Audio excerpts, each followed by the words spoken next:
రెండుగా కనిపిస్తుందిట. ఇద్దరు సీతమ్మ వాళ్ళు కనిపిస్తారు. ఏ సీతను పరిగ్రహించాలి అనేటువంటిది సందేహం వస్తుంది. అంటే అప్పుడు సీతమ్మ వారు అంటున్నారట, ఈమె ఛాయా సీత, నేను అసలు సీత. నేను అత్రి మహాముని ఆశ్రమంలో యజ్ఞకుండంలో ప్రవేశించి ఈ ఛాయాసీతను ఈ విధంగా నీ వెనకాల పంపించాను. రావణాసురుడు ఛాయాసీతని అపహరించి తీసుకువెళ్ళాడే కానీ అసలు సీతను తీసుకుని వెళ్ళలేదు. అగ్ని ప్రవేశం చేసినది కూడా ఛాయాసీతే చేసింది కానీ అసలు సీత కాదు. అప్పుడు అసలు సీత మళ్ళీ బయటికి వచ్చింది అని మనకి చెప్తారు. కాబట్టి నా స్థానంలో ఈవిడ పని చేసింది కాబట్టి ఈమెను కూడా నీవు స్త్రీగా పరిగ్రహించు అని అంటే, అప్పుడు రాముడు అంటాడు, నేను ఏకపత్ని వ్రతుణ్ణి, ఈ అవతారంలో ఒకే భార్యతోనే ఉండాలి అనేటువంటి నియమాన్ని కలిగి వచ్చినటువంటి వాడిని కాబట్టి మరో కాలంలో నేను తప్పకుండా ఆమెను పరిగ్రహిస్తాను స్త్రీగా అని మాట ఇచ్చి, తర్వాత కాలంలో అంటే కలియుగంలో ఆమె పద్మావతిగా అవతరిస్తే, లక్ష్మీదేవిగా ఈవిడ మళ్ళీ అవతరిస్తే, అప్పుడు ఇద్దరు భార్యలుగా మళ్ళీ వెంకటేశ్వర స్వామి తాను వివాహం చేసుకున్నాడు అని మనకి తిరుమల చరిత్రలో తెలియవస్తూ ఉంటుంటుంది.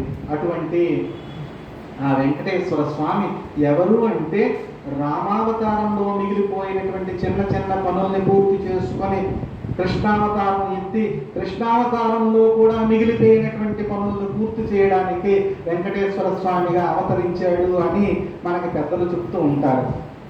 కృష్ణావతారంలో మిగిలిపోయిన పని ఏమిటి? యశోదామాత ఎప్పుడో ప్రార్థించింది, కృష్ణుడిగా నా దగ్గరికి నువ్వు రావాలి, నిన్ను నేను పెంచాలి, నా చేతుల మీద నీవు పెరగాలి అని. అటు దేవకీదేవి నేను నిన్ను కనాలి, నీ పెళ్లి నేను చెయ్యాలి అని కోరుకున్నది. ఆవిడో కోరిక కోరింది, ఈవిడో కోరిక కోరింది. కాబట్టి దేవకీదేవి గర్భంలో పుట్టాడు. వెంటనే దాటేసి ఈవిడ దగ్గరికి వచ్చి ఈవిడ చేతుల మీద పెరిగి మళ్ళీ అక్కడికి వెళితే ఆవిడ చేతులతో పెళ్లి చేయించేసుకున్నాడు. మళ్ళీ ఎప్పుడో కాలాంతరంలో ఏదో గ్రహణ స్నాన సమయంలో కురుక్షేత్రంలో శమంత పంచకము అనేటువంటి స్థానంలో మళ్ళీ వీళ్ళంతా కలిస్తే అప్పుడు ఆ యశోదామాతకి చెప్తాడు, అమ్మా నువ్వు నీ చేతుల మీద పెంపకం వరకే కోరుకున్నావు కాబట్టి ఆ పెంపకం వరకే నీ దగ్గర ఉన్నాను అని అంటే, నీ పెళ్లి నేను చూడలేకపోయాను కదా, ఇటు 16,000 మంది రాజకన్యల్ని అటు 8 మంది అష్టభార్యల్ని కూడా పొంది ఉన్నావు, ఒక్క వివాహం నా చేతులతో చేయలేకపోయానే, చెయ్యాలనే కోరిక నాకు ఉంది అంటే తప్పకుండా జరుపుతావు. నేను మరో జన్మ ఎత్తుతాను, నీవు కూడా మరో జన్మ ఎత్తుతావు. అప్పుడు నీవు వకుల మాతగా అవుతావు, నేను గోవిందుడిగా నీ దగ్గరికి వస్తాను. అప్పుడు నీవు గోవింద కళ్యాణం చేసి నీ ఈ కోరికని తీర్చుకుందువు గాని అంటే కలియుగ ప్రారంభంలో ఆ కళ్యాణ ఘట్టాన్ని కూడా వకుల మాతగా తాను చేసింది అని మనం తిరుమల చరిత్ర ద్వారా తెలుసుకుంటూ ఉంటాం.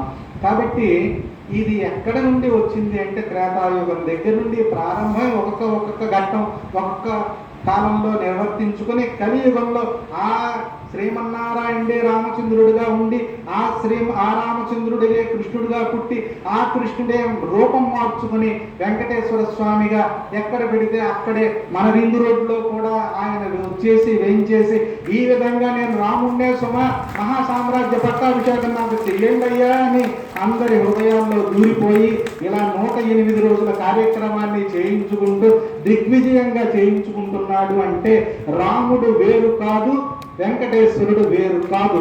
ఎవరైతే వేరుగా చూస్తారో వారికి నిజంగా వేదాంతమేమీ పట్టుబడలేదు అనే అర్థం.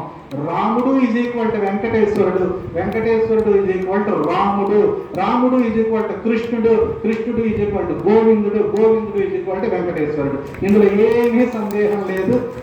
కాబట్టి ఆ వెంకటేశ్వర స్వామికి మరొక్క మారు మంగళాశాసనాన్ని మనం చేద్దాం. అందరూ కూడా ఓ మారు చెప్పండి.